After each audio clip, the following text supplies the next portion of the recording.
तो कैसे हो आप सब लोग। आई होप कि आप सभी बहुत अच्छे होंगे। तो आज की वीडियो में हम लोग बात करेंगे अपने साइज रिडक्शन के बारे में।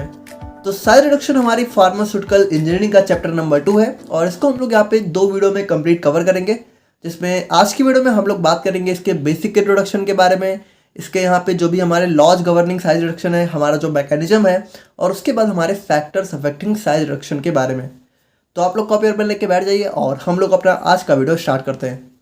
तो बात करें हम लोग यहाँ पे साइज रिडक्शन के बारे में। तो size reduction is a process. अच्छा देखो, साइज रिडक्शन से मतलब क्या है। देखो, साइज रिडक्शन मतलब साइज को रिड्यूस करना है, यानी साइज को छोटा करना।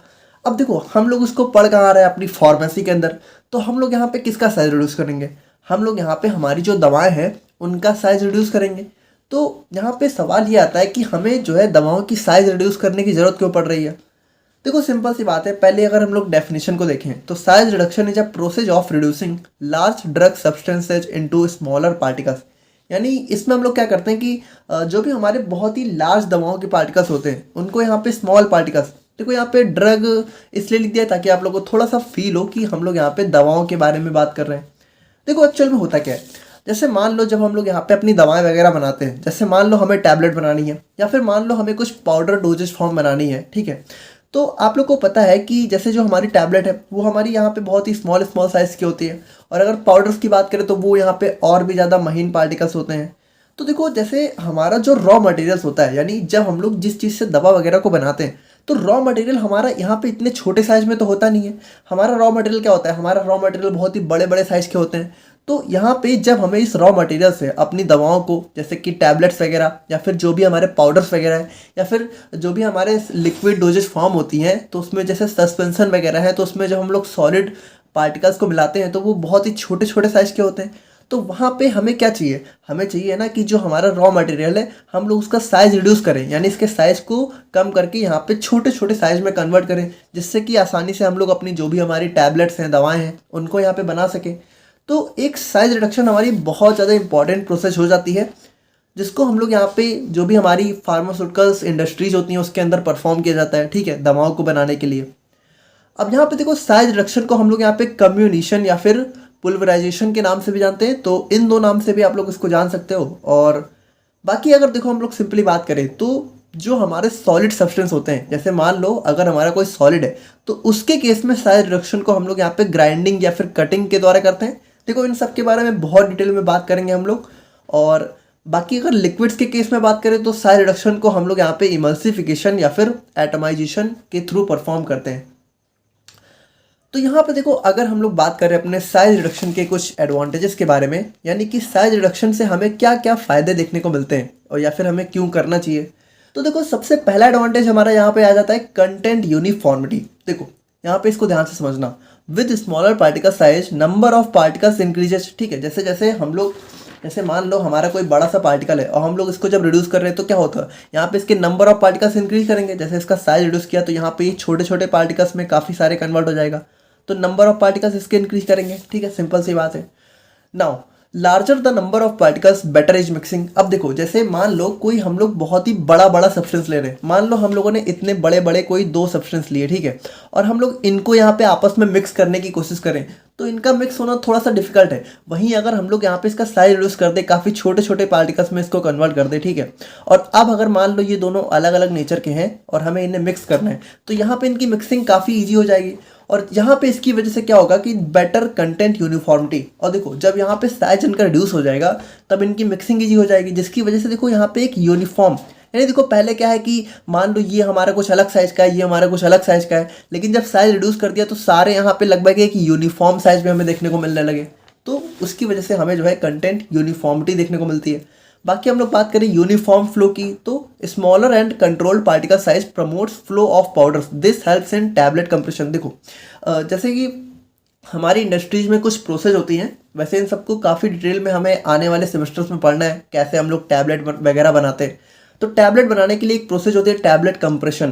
तो जो टैबलेट कंप्रेशन है या फिर कैप्सूल की फिलिंग है, तो उसके लिए जैसे हमारे जो स्मॉल और कंट्रोल साइज होते हैं, ठीक है, तो वो यहाँ पे काफ़ी सूटेबल होते हैं। जैसे कैप्सूल्स में हमें जब कुछ ग्रेन्यूल्स को फिल करना है तो वो स्मॉल साइज के होंगे तो उनकी फिलिंग काफ़ी आसानी से हो जाती है। बाकी हम लोग बात करें तो इफेक्टिव ड्राइंग, यानी कि देखो जैसे मान लो कोई हमारा बहुत बड़ा सा पार्टिकल है और उसको हम लोगों ने सूखने के लिए रखा, और वहीं हम लोगों ने इसको बहुत ही छोटे छोटे पार्टिकल्स में कन्वर्ट कर दिया। तो यहाँ पर देखो ये जो छोटे छोटे पार्टिकल्स हैं, क्योंकि इनका सरफेस एरिया भी यहाँ पे काफ़ी बढ़ जाता है, उसकी वजह से क्या होगा कि इनकी ड्राइंग यहाँ पे ईजी और फास्ट हो जाती है, ठीक है। और उसके बाद इम्प्रूव्ड स्टेबिलिटी। अब देखो इस चीज़ को ध्यान से समझना, smaller particle size decreases the sedimentation rate, दस इंक्रीजेज स्टेबिलिटी ऑफ सस्पेंशन। देखो आप लोगों को अगर याद हो तो हम लोगों ने क्या देखा था, जो हमारे सस्पेंशंस होते हैं, ठीक है, सस्पेंशंस हमारी क्या होती है, बाईफेजिक लिक्विड डोजेज फॉर्म। तो ये जो हमारे सस्पेंशंस होते हैं, इनके अंदर देखो क्या होता है, इनके अंदर हमारा जो लिक्विड होता है उसके अंदर हमारे सॉलिड कुछ यहाँ पे ग्रेन्यूल्स होते हैं, है ना। तो ये जो हमारे सॉलिड ग्रेन्यूल्स होते हैं ये क्या होते हैं, ये हमारे सेडिमेंट, यानी कि ये जो है नीचे जाके बैठ जाते हैं। आप लोग को पता होगा अगर याद हो थोड़ा बहुत, तो जहाँ पे देखो जितना स्मॉलर पार्टिकल साइज होगा, ठीक है, इनका जो सेडिमेंटेशन रेट है वो इतना कम होगा, और देखो जितना इसका सेडिमेंटेशन रेट कम होगा उतना हमारा सस्पेंशन ज़्यादा स्टेबल होगा, क्योंकि देखो सस्पेंशन में सेडिमेंट फॉर्म होने से क्या होता है, उसकी स्टेबिलिटी कम हो जाती है। और उसके बाद बात करें तो इम्प्रूव्ड एब्जॉर्प्शन। अब देखो सिंपल सी बात है कि जो हमारा स्मॉलर पार्टिकल साइज होगा, जैसे आप लोग को पता हो कि जैसे जब मान लो हम लोग जो है कोई बड़ी सी टैबलेट खाते हैं, ठीक है, हम लोगों ने एक टैबलेट खाई, तो टैबलेट क्या होता है, सबसे पहले हमारी बॉडी में जाके पहले ये ब्रेक होती है, ठीक है, और उसके बाद जाके हमारे एब्जॉर्ब होती है। वहीं अगर मान लो हम लोग जो है कोई पाउडर डोजेज फॉर्म ले रहे हैं, तो यहाँ पे इसकी जो ब्रेकिंग वाली प्रोसेस है, जैसे टैबलेट पहले हमारी बॉडी में जाके ब्रेक होगी, ठीक है, तब जाके एब्जॉर्ब होगी, और जो हमारा पाउडर है वो ऑलरेडी हमारे काफ़ी स्मॉल फॉर्म में है, तो ये डायरेक्टली हमारी बॉडी में जाके एब्जॉर्ब हो जाएगा। तो यहाँ पे क्या है कि इसका एब्जॉर्प्शन भी हमारा बढ़ जाता है, ठीक है। तो ये सारी चीज़ें हमें जो है अपने साइज रिडक्शन से देखने को मिलती हैं, तो काफ़ी एक ज़रूरी प्रोसेस हो जाता है। अब देखो अगर किसी चीज़ के कुछ एडवांटेज हैं तो कुछ तो हमारे डिसएडवांटेज भी होते हैं। जैसे कि बात करें हम लोग यहाँ पे अपने साइज रिडक्शन के कुछ डिसएडवांटेजेस के बारे में, तो यहाँ पे देखो सबसे पहला डिसएडवांटेज हमारा आ जाता है ड्रग डिग्रेडेशन। देखो होता क्या है, कुछ हमारे होते हैं thermolabile substance having chances of degradation due to the heat produce during milling. देखो अभी आने वाला जो हमारा लेक्चर है उसमें हम लोग देखेंगे कि साइज रिडक्शन के लिए बेसिकली हमारे पास होती हैं कुछ मिल, ठीक है। तो इन मिल्स के अंदर ही हम लोग क्या करते हैं, साइज रिडक्शन को परफॉर्म करते हैं। तो होता क्या है कि जब हमारी ये मिल्स काम करती हैं तो ये काफ़ी हीट हो जाती हैं। जैसे आप लोगों को पता है कि कोई भी मशीन वगैरह जब ज़्यादा देर तक चलती है तो वो हीट हो जाती है। तो उस हीट की वजह से क्या होता है कि जो हमारे थर्मोलेबाइल सब्सटेंस, यानी कि जो हीट सेंसिटिव होते हैं, यानी जिनको यहाँ पे हीट से बहुत जल्दी नुकसान हो जाता है, तो वो सब्सटेंस क्या हो सकते हैं, वो सब्सटेंस हमारे डिग्रेड हो सकते हैं, ठीक है। जैसे साइज रिडक्शन करने के लिए हम लोग जो मशीनों का यूज करते हैं, तो वो मशीनें अगर ज़्यादा देर तक चलती हैं तो हीट होती हैं। उस हीट की वजह से अगर कोई हीट लेबाइल सब्सटेंस है तो वो ख़राब हो सकता है। बाकी बात करें पुअर मिक्सिंग। अब पुअर मिक्सिंग थोड़ा सा आप लोग को अजीब लग रहा होगा, लेकिन इसको ऐसे समझो कि जो वेरी स्मॉल पार्टिकल्स हैं उनके अंदर क्या हो जाता है, स्ट्रॉन्ग कोहेसिव फोर्स। जैसे मान लो जो बहुत स्मॉल पार्टिकल्स हो गए, तो इनके बीच में क्या है कि कोहेसिव फोर्स, यानी कि देखो दो पार्टिकल्स के बीच में जो अट्रैक्शन फोर्स होती है दो सेम पार्टिकल्स के बीच में, उसको हम लोग बोलते हैं कोहेसिव फोर्स। तो होता क्या है कि जब हमारे पार्टिकल्स बहुत स्ट्रांग हो जाते हैं तो इनके बीच में कोहेसिव फोर्स यहाँ पे बढ़ जाती है। तो जैसे जब हम लोग यहाँ पे इनकी मिक्सिंग करते हैं, जैसे मान लो हम लोगों ने बहुत ही छोटे छोटे पार्टिकल्स हैं और इसको यहाँ पे मान लो हम लोगों ने किसी सॉल्यूशन में डाल के इसको मिक्स करने की कोशिश करी, तो होता क्या है इनके अंदर जो है मतलब अट्रैक्शन फोर्स बढ़ जाती है, जिसकी वजह से ये आपस में ही चिपक जाते हैं, ठीक है, और एक यहाँ पे एग्रीगेट्स फॉर्म कर लेते हैं। यानी कि एग्रीगेट्स मतलब ऐसे समझो कि ये आपस में ही चिपक के मतलब ऐसे ऐसे थोड़ा सा एक गुच्छा टाइप का फॉर्म कर लेते हैं, ठीक है। तो ये चीज़ हमें थोड़ा सा पुअर मिक्सिंग देखने को मिल सकती है, ऑल्दो ये हमेशा नहीं होता है, कभी कभी हो सकता है, depend on nature of particle, ठीक है। एंड उसके बाद बात करें कंटामिनेशन, तो यहाँ पे देखो ये चीज़ थोड़ा सा इंपॉर्टेंट है कि there are chances of contamination during milling and grinding. देखो होता क्या है कि जैसे ये जो हमारी मिल्स होती हैं, तो इन मिल्स के अंदर जब हम लोग यहाँ पे अपने पार्टिकल्स का साइज रिड्यूस करते हैं, तो जब यहाँ पे क्या होता है, देखो ये मिल्स भी तो हमारी किसी मटेरियल की मिलके बनी होती हैं, जैसे हो सकता है कि आयरन या फिर एल्यूमिनियम, सिल्वर, कॉपर, जिसकी भी मिलके बनी हो। तो होता क्या है कि जब हम लोग साइज रिडक्शन कर रहे होते हैं तो कभी कभी ये जो जिस मटेरियल से मिलके ये हमारी मिल बनी होती है, तो वो मटेरियल भी कभी कभी थोड़ा बहुत यहाँ पे हमारी जो भी साइज रिडक्शन की प्रोसेस हम लोग कर रहे हैं तो वो हमारी दवाओं में आके मिक्स हो जाता है, जिसकी वजह से क्या हो सकता है, वो हमारा कंटामिनेट कर सकता है, यानी हमारी जो दवाएं हैं उसके अंदर इम्प्योरिटी को फॉर्म कर सकता है, ठीक है। तो ये हमारे कुछ डिसएडवांटेजेस हो सकते हैं साइज रिडक्शन के। बाकी अब हम लोग यहाँ पे बात करें अपने ऑब्जेक्टिव्स ऑफ साइज रिडक्शन के बारे में, यानी कि इसका हमारा उद्देश्य क्या है, साइज रिडक्शन हम लोग क्यों कर रहे हैं, ऑब्जेक्टिव क्या है इसका। तो देखो ऑब्जेक्टिव, देखो इसको आप लोग बिल्कुल थोड़ा सा एडवांटेजेस से ही रिलेट कर सकते हो। जैसे कि size reduction leads to increase surface area that enhances the rate of physical और केमिकल प्रोसेस। देखो यहाँ पे क्या है कि साइज रिडक्शन की क्या वजह से क्या होता है, देखो जैसे साइज रिडक्शन है हमारा सरफेस एरिया बढ़ाता है। जैसे मान लो यहाँ पे हमारा कोई, देखो इसको बिल्कुल सिंपली समझो, मान लो ये हमारा कोई इतना बड़ा सा कोई पार्टिकल है और जब हम लोग उसका साइज रिड्यूस कर रहे हैं तो देखो इसका सरफेस एरिया बढ़ रहा है ना। जैसे हम लोगों ने इसको पहले 2 में किया तो इतना सरफेस बढ़ा, फिर 2 से इसको 4 में किया तो इतना सरफेस बढ़ा, यानी सरफेस एरिया देखो साइज रिडक्शन के साथ बढ़ता है। तो उसकी वजह से क्या होता है, हमारी कुछ फिजिकल और केमिकल प्रोसेस होती हैं जो कि यहाँ पे उनका रेट यहाँ पे बढ़ जाता है, ठीक है। और उसके बाद हम लोग बात करें तो reducing the size of particles leads to ease of mixing and improves dissolution rate and solubility. देखो सिंपल सी बात है कि हम लोग यहाँ पे जितना छोटे छोटे पार्टिकल्स कर देंगे, ठीक है, तो जैसे मान लो आपको पता है कि हम लोग पानी में जब चीनी को मिलाते हैं, ठीक है, जैसे शुगर को मिला रहे हैं, और अगर वहीं पे मानकर हम लोग कंपेयर करें कि पानी में हम लोग जो है अपने सॉल्ट को मिला रहे हैं, नमक को मिला रहे हैं, तो आपको पता है कि कौन ज़्यादा तेज़ी से मिक्स होता है। हमारा जो सॉल्ट है वो यहाँ पे पानी में काफ़ी तेज़ी से मिक्स हो जाता है। क्यों? क्योंकि जो सॉल्ट है उसके पार्टिकल्स काफ़ी स्मॉल रहते हैं, जबकि शुगर के पार्टिकल्स सॉल्ट की कंपेयर में थोड़े से बड़े होते हैं। तो वही चीज़ है ना कि हमारा साइज अगर रिड्यूस हो जाता है तो हमारी मिक्सिंग ईजी हो जाती है। देखो ऑल्दो हम लोगों ने अभी देखा कि मिक्सिंग में प्रॉब्लम भी आती है, लेकिन वो कब आती है, वो तब आती है जब इन पार्टिकल्स के बीच में कोहेसिव फोर्स बहुत ज़्यादा हो। तो वो डिपेंड करता है नेचर ऑफ पार्टिकल पे, कुछ कुछ के अंदर होती है, कुछ कुछ के अंदर नहीं होती है। तो जिनके अंदर नहीं होती उनके लिए ईजी ऑफ मिक्सिंग हो जाती है। बाकी यहाँ पे बात करें तो इम्प्रूव डिसोल्यूशन रेट, सॉल्युबिलिटी मतलब वही चीज़ है कि हमारा सॉल्युबिलिटी ज़्यादा बढ़ जाती है, सॉल्युबल हो जाता है, और डिसोल्यूशन रेट यानी कि डिजॉल्व बहुत तेज़ी से हो जाता है। तो वो सारी चीज़ें लगभग सेम ही है। और बाकी बात करें तो dosage forms like capsule, insufflation, suppositories require the particle size to be less than 60 mm। यानी देखो जैसे जब हम लोग यहाँ पे अपने कैप्सूल वगैरह को बना रहे हैं, इंसफ्लेशंस और जो भी हमारी सपोजिटरीज हैं, ठीक है, तो उनके लिए हमें क्या चाहिए कि जो हमारा पार्टिकल साइज है वो 60 mm से जो है छोटा हो। तो उसके लिए हमें साइज रिडक्शन की बहुत ज़्यादा इंपॉर्टेंस हो जाती है। और उसके बाद हम लोग बात करें तो stability of emulsions can be increased by decreasing the size of oil globules. देखो आप लोग को पता है कि जो हमारे इमल्सन्स होते हैं, तो इमल्सन्स मतलब क्या होता है, इमल्सन हमारे यहाँ पे ऑयल और वाटर से मिलके बने होते हैं। तो ऑयल यहाँ पर क्या होता है, देखो जो हमारे ऑयल ग्लोब्यूल्स होते हैं, यानी आपको पता है कि वाटर में जब हम लोग ऑयल को फॉर्म करते हैं तो ऑयल यहाँ पे क्या होता है, कुछ ग्लोब्यूल्स के फॉर्म में कन्वर्ट हो जाता है। तो ये ग्लोब्यूल्स का साइज हमारा जितना स्मॉल होगा वो उतना ही ज़्यादा हमारे वाटर में अच्छे से मिक्स होगा, और हमारा जो इमल्सन है वो उतना ज़्यादा स्टेबल होगा। देखो ऑयल वाटर जितना अच्छे से मिक्स होंगे हमारा इमल्सन उतना स्टेबल होगा। तो इनका साइज जितना छोटा होगा तो हमारा इमल्सन जो है उतना ज़्यादा स्टेबल होगा। बाकी हम लोग बात करें तो smaller particle size leads to higher rate of drug absorption. देखो वही चीज़ है जो हम लोगों ने देखी कि अगर स्मॉलर पार्टिकल साइज है तो एब्जॉर्प्शन ज़्यादा अच्छे से होगा। बाकी ophthalmic and dermal preparations should be free from coarse and gritty particles to avoid irritation. देखो ऑप्थेल्मिक मतलब जो हम लोग आई वगैरह जैसे ईयर ड्रॉप वगैरह जो आई ड्रॉप वगैरह जो होते हैं, ठीक है, और डर्मल पेनिट्रेशन यानी कि जो हमारी क्रीम्स वगैरह होती हैं, जैसे कि जो भी हमारे लोशंस वगैरह होते हैं, तो उनके अंदर जो भी हमारे ग्रिटी पार्टिकल्स होते हैं, ठीक है, कोर्स यानी कि जो भी थोड़े थोड़े खुरदुरे या बड़े पार्टिकल्स होते हैं, वो हमारे जितने कम हो उतना ज़्यादा हमें कम इरिटेशन होगी। जैसे मान लो आँख में आप लोग कोई आई ड्रॉप डाल रहे हो, अब उसके अंदर अगर कोई बड़े साइज का पार्टिकल है तो वो आपकी आँख में इरिटेशन कर सकता है, या फिर क्रीम वगैरह लगा रहे हो तो उसमें भी कोई बड़ा पार्टिकल है तो वो हमारे हाथों में इरिटेशन कर सकता है।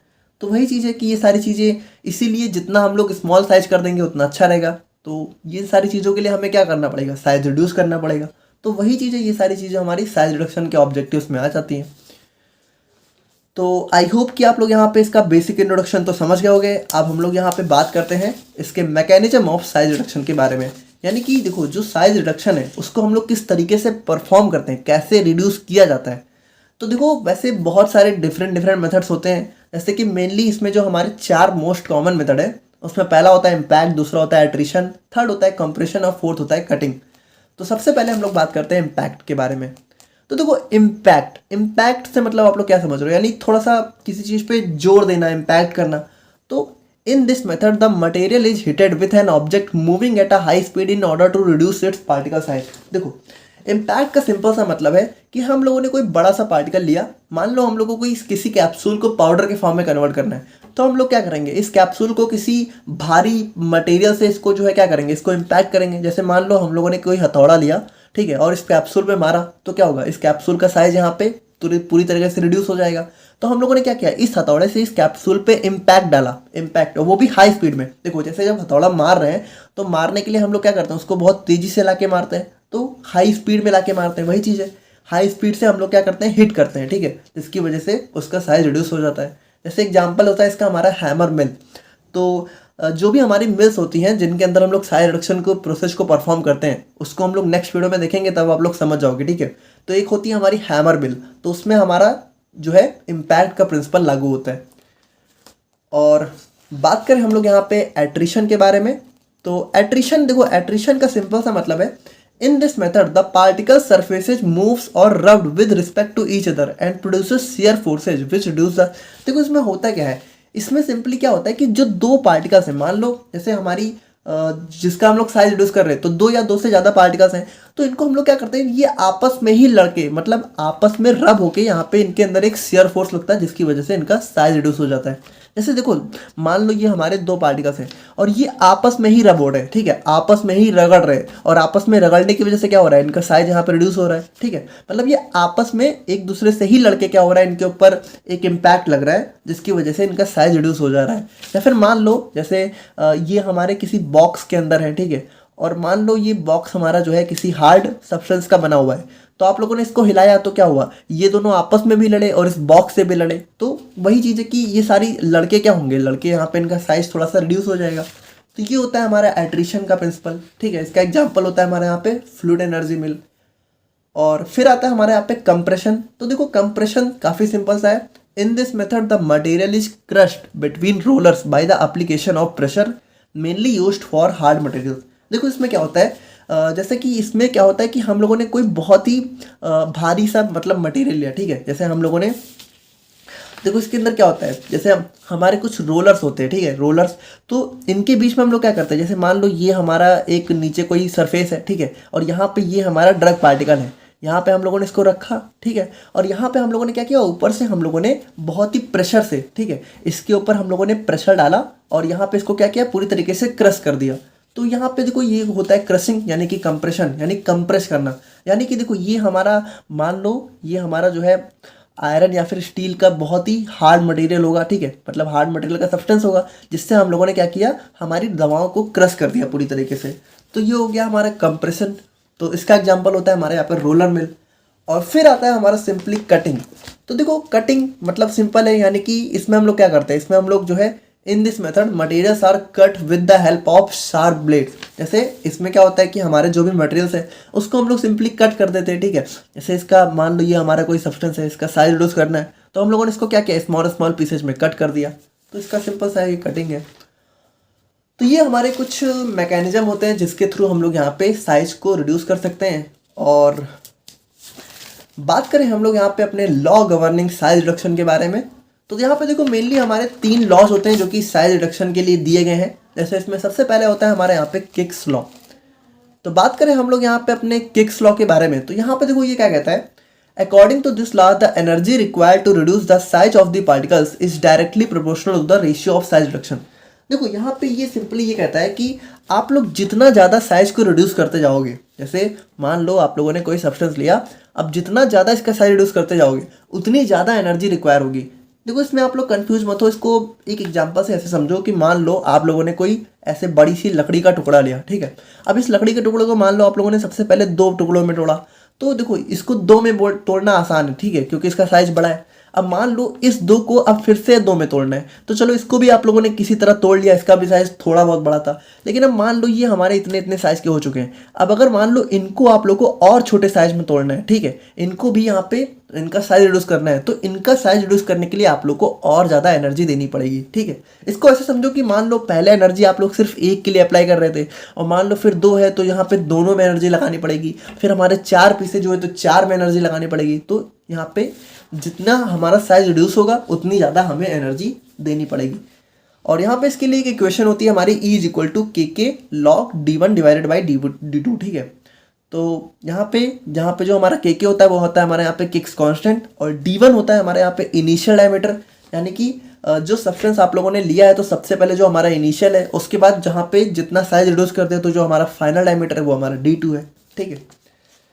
और बात करें हम लोग यहाँ पे रिटिंगर्स लॉ की, तो यहाँ पे देखो इन्होंने भी सेम बात करी है, लेकिन इन्होंने यहाँ पे बात देखो जो हमारे किक्स लॉ थे उन्होंने डायमीटर या फिर साइज रेशियो रिडक्शन के रेशियो में बात करी, और यहाँ पे देखो ये जो हमारा d1/d2 है यही हमारा जो है साइज रिडक्शन रेशियो होता है, ठीक है। और रिटिंगर्स लॉ की बात करें तो ये हमारी बात करते हैं in the terms of surface area, ठीक है। बात वही है, बस कहने का तरीका थोड़ा सा अलग है। According to this law, energy required for size reduction is directly proportional to the new surface area produced, ठीक है। और इसकी भी इक्वेशन होती है ER is equal to KR/SN - SI। तो यहाँ पे देखो जो हमारा KR है वो हमारा रिटिंगर्स कांस्टेंट, SN हमारा जो है न्यू सरफेस एरिया। देखो इनका क्या कहना है कि देखो सिंपल सी बात है, आप लोग साइज रिड्यूस करोगे तो सरफेस एरिया बढ़ेगा। जैसे मान लो इसको आप लोगों ने कोई हमारा सब्सटेंस है इसका साइज रिड्यूस किया, ठीक है, तो देखो जैसे जैसे साइज रिड्यूस करते जा रहे हैं वैसे वैसे देखो सरफेस एरिया बढ़ता जा रहा है।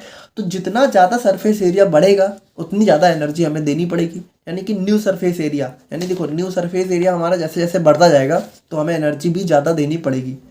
तो वही चीज़ है। और बाकी हम लोग बात करें अपने थर्ड एंड फाइनल लॉ की, तो ये होता है हमारे यहाँ पे बॉन्ड्स लॉ। तो देखो बॉन्ड्स लॉ ने भी देखो ये जो सारे लॉ है ना, जो भी हमारे लॉ गवर्निंग साइज रिडक्शन है, ये हमारे बात लगभग एक ही करते हैं, बस सबके थोड़ा कहने का तरीका थोड़ा थोड़ा सा अलग है। जैसे इन्होंने यहाँ पे थोड़ा सा एनर्जी और वर्क दोनों को आपस में रिलेट करके बात करी। देखो इन्होंने यहाँ पे क्या बोला कि जो यहाँ पे एनर्जी या फिर वर्क लग रहा है साइज को रिड्यूस करने में, वो हमारी जो है प्रोपोर्शन होता है न्यू क्रैक लेंथ के, ठीक है। इसमें यहाँ पे हमारा इसकी भी इक्वेशन होती है E/W is equal to √100 divided by D1 minus 100 divided by D2। तो यहाँ पे E होता है हमारा एनर्जी रिक्वायर्ड, W होता है बॉन्ड वर्क इंडेक्स, D1 होता है डायमीटर ऑफ सीव। अच्छा यहाँ पे देखो सीव वगैरह के बारे में आप लोग को आने वाले चैप्टर्स में पढ़ना है, तो ये सारी चीज़ें आप लोग वहाँ ज़्यादा अच्छे से समझ जाओगे। बाकी यहाँ पे सिंपली समझो, यहाँ पे होता है diameter of sieve that allows 80% of feed mass, feed मतलब कि जो हमारा स्टार्टिंग मटेरियल है। और यहाँ पे D2 होता है diameter of sieve that allows 80% of ground mass, यानी कि जो हमारा फाइनल सब्सटेंस निकल के आया है। तो ये होते हैं हमारे यहाँ पे कुछ law governing size reduction. And अब हम लोग यहाँ पे फाइनली बात करते हैं अपने फैक्टर्स अफेक्टिंग साइज रिडक्शन के बारे में, यानी कौन कौन से हमारे फैक्टर्स हैं जो कि हमारी साइज रिडक्शन की प्रोसेस को अफेक्ट करते हैं। तो यहाँ पे भी देखो हमारे बहुत सारे फैक्टर्स आ जाते हैं, जैसे हमारा हार्डनेस हो गया, toughness, abrasiveness, stickiness, slipperiness, melting point and explosiveness. तो सबको हम लोग यहाँ पे एक एक करके देखते हैं। जैसे सबसे पहले हम लोग बात करते हैं अपने हार्डनेस के बारे में। देखो बहुत ही सिंपल सी बात है, the size reduction of soft material is comparatively easier than hard substance. जैसे मान लो कोई सब्सटेंस हमारा बहुत हार्ड है, जैसे इसको ऐसे समझो, मान लो हमारा कोई आयरन का सब्सटेंस है, ठीक है, कोई लोहा है, और मान लो हमारा कोई प्लास्टिक है, तो लोहे का साइज रिड्यूस करना आपके लिए काफ़ी टफ होगा, क्योंकि वो यहाँ पे क्या होता है, बहुत हार्ड होता है। वहीं अगर कोई प्लास्टिक है तो उसको तोड़ना यहाँ पे काफ़ी आसान है। तो वही चीज़ है, harder the material more it is difficult to reduce the size. और उसके बाद हम लोग यहाँ पे बात करें अपने टफनेस के बारे में, तो देखो ये टफनेस हमारी हार्डनेस से भी ज़्यादा इंपॉर्टेंट प्रॉपर्टी होती है, क्योंकि हमारे जो ऐसे मटेरियल्स होते हैं जो कि सॉफ्ट तो हैं लेकिन अगर वो टफ हैं तो उनका साइज रिड्यूस करना ज़्यादा प्रॉब्लमेटिक होता है, ठीक है। जैसे कि इसका बहुत ही सिंपल सा एग्जांपल है कि मान लो आपके पास कोई चॉक स्टिक है, ठीक है, और मान लो वहीं आपके पास कोई रबड़ है, तो देखो रबड़ यहाँ पे चॉक स्टिक यानी चॉक से कंपेयर में सॉफ्ट तो बहुत है, लेकिन रबड़ को यहाँ पे ब्रेक करना काफ़ी टफ है क्योंकि इसके अंदर टफनेस बहुत ज़्यादा होती है। वहीं अगर चॉक स्टिक को साइज तोड़ना है तो उनका साइज रिड्यूस करना काफ़ी आसान है। तो वही चीज़ है, इस तरीके से आप लोग समझ सकते हो, यानी कुछ ऐसी हमारी दवाएं होती हैं जो कि सॉफ्ट तो होती हैं लेकिन टफ बहुत ज़्यादा होती हैं, तो उनके साइज रिडक्शन करने में भी काफ़ी प्रॉब्लम आती है। और बाकी हम लोग बात करें अपने थर्ड प्रॉपर्टी की, तो ये होता है हमारे यहाँ पे एब्रासिवनेस। तो इसके अंदर देखो क्या होता है, इट इज़ द, देखो ये हमारे हार्ड, देखो इसका सिंपल सा मतलब होता है थोड़ा सा खुरदुरापन, ठीक है, यानी हमारे कुछ ऐसे सब्सटेंस होते हैं ना जो थोड़े से खुरदुरे होते हैं। जैसे इसका एग्जाम्पल, जैसे हमारी जो ईंट होती है, ब्रिक आप लोगों ने देखी है, तो वो काफ़ी खुरदुरी टाइप की होती है ना। तो हमारे कुछ ऐसी हमारे कुछ ड्रग सब्सटेंस होते हैं जो कि काफ़ी खुरदुरे होते हैं, तो वो क्या होता है, देखो वो भी हमारे काफ़ी प्रॉब्लम कॉज करते हैं, क्योंकि वो क्या होता है कि जैसे जो हमारे खुरदुरे सब्सटेंस हैं ड्रग वाले, ठीक है, तो वो क्या होता है कि वो हमारे जैसे जो हमारी मिल्स वगैरह हैं जिसके अंदर वो ग्राइंड हो रहे हैं, ठीक है, जिसके अंदर उनका साइज रिड्यूस हो रहा है, तो वो अपने खुरदुरेपन की वजह से कभी कभी जो उसका मिल का मटेरियल होता है उसके साथ भी यहाँ पे मिक्स होकर कंटामिनेट कर देते हैं। तो ये भी हमारा एक काफ़ी इंपॉर्टेंट फैक्टर हो जाता है। और उसके बाद हम लोग बात करें अपने स्टिकीनेस के बारे में, तो देखो कुछ हमारे ऐसे मटेरियल्स होते हैं जो कि थोड़े से चिपचिपे यानी कि स्टिकीनेस होते हैं, जिनके अंदर थोड़ा सा स्टिक करने की प्रॉपर्टी होती है। तो देखो ये भी हमारी एक बहुत ही कंसिडरेबल डिफिकल्टी है, क्योंकि यहाँ पे देखो होता क्या है, जैसे मान लो ये हमारी एक मिल है, ठीक है, और मिल के अंदर मान लो हमारा साइज रिड्यूस होना है, तो ये यहाँ पे क्या होता है कि ये जो हमारे मतलब स्टिकी सब्सटेंस होते हैं ये हमारे इस मिल्क की वॉल पे जाके चिपक जाते हैं, क्योंकि इनके अंदर यहाँ पे थोड़ा सा चिपचिपापन होता है। ठीक है, जैसे इसका एग्जांपल हो गया गम, जैसे मान लो गम वगैरह है, कोई हमारा ऐसा सब्सटेंस है जो थोड़ा सा गमी नेचर का है। तो वही चीज़ है रेजिनस, हमारे कुछ रेजिन सब्सटेंस होते हैं जो कि रेजिन भी हमारा काफ़ी एक चिपचिपा टाइप का सब्सटेंस होता है, तो वो सारी चीज़ें भी प्रॉब्लम कर सकती हैं। बाकी बात करें स्लिपरनेस की, तो देखो स्लिपरीनेस मतलब कि कुछ हमारे ऐसे सब्सटेंस होते हैं जो कि फिसलते बहुत हैं। जैसे इसका सिंपल सा एग्जांपल ऐसे समझो कि हमारा कोई जो है साबुन मटेरियल है, ठीक है, मान लो कोई नेचर है, कोई सब्सटेंस है जिसका नेचर यहाँ पे साबुन जैसा है, ठीक है, सोप जैसा है।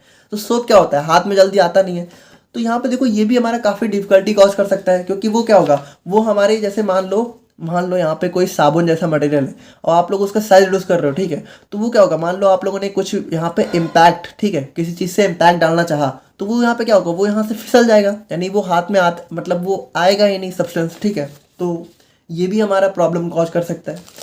बाकी हम लोग बात करें मेल्टिंग पॉइंट की, तो देखो कुछ हमारे ऐसे सॉलिड होते हैं जिनका मेल्टिंग पॉइंट काफ़ी ज़्यादा लो होता है। तो जैसे आप लोग को पता है, जैसे स्टार्टिंग में हम लोगों ने बताया कि जैसे जब मशीन्स चलती हैं तो मशीन्स चलते चलते क्या होता है, थोड़ा हीट हो जाती हैं, गर्म हो जाती हैं। अब अगर मान लो कोई सॉलिड है, उसका मेल्टिंग पॉइंट काफ़ी कम है, तो जैसे ही मशीन गर्म होगी, ठीक है, यानी जैसे ही मशीन हीट होगी, तो ये जो सॉलिड है ये क्या होगा, थोड़ा सा मेल्ट होना चालू हो जाएगा, यानी ये थोड़ा सा सॉफ्ट होना चालू हो जाएगा। तो वो चीज़ भी काफ़ी प्रॉब्लम कर सकता है। तो इस प्रॉब्लम को हम लोग ओवरकम कैसे कर सकते हैं, बाई कूलिंग द मिल, यानी अपनी मिल को टाइम टाइम पे थोड़ा सा कूल करके, यानी जैसे थोड़ी देर चलाया, जैसे गर्म हुई वैसे हम लोगों ने थोड़ा सा उसको रिलीफ कर दिया, कूल कर दिया, ठीक है, या फिर एक कूल एटमॉस्फेयर लगा दिया जैसे।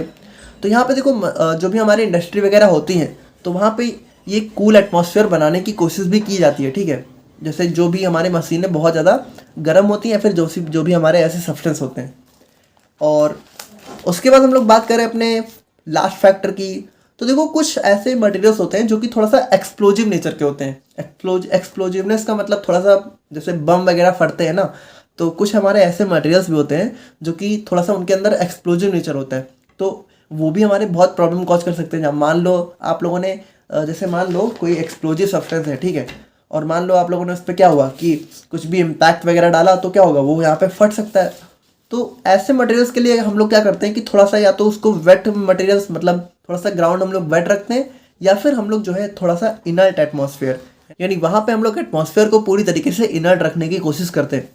तो ये था हमारे यहाँ पे साइज रिडक्शन का बेसिक इंट्रोडक्शन। आई होप कि आप लोगों को सारी चीज़ें समझ में आ गई होंगी। कुछ डाउट है तो आप लोग कमेंट करके बताना। मिलता है हम लोग यहाँ पे नेक्स्ट वीडियो में, और वीडियो पसंद आए तो लाइक कर देना। Thank you so much.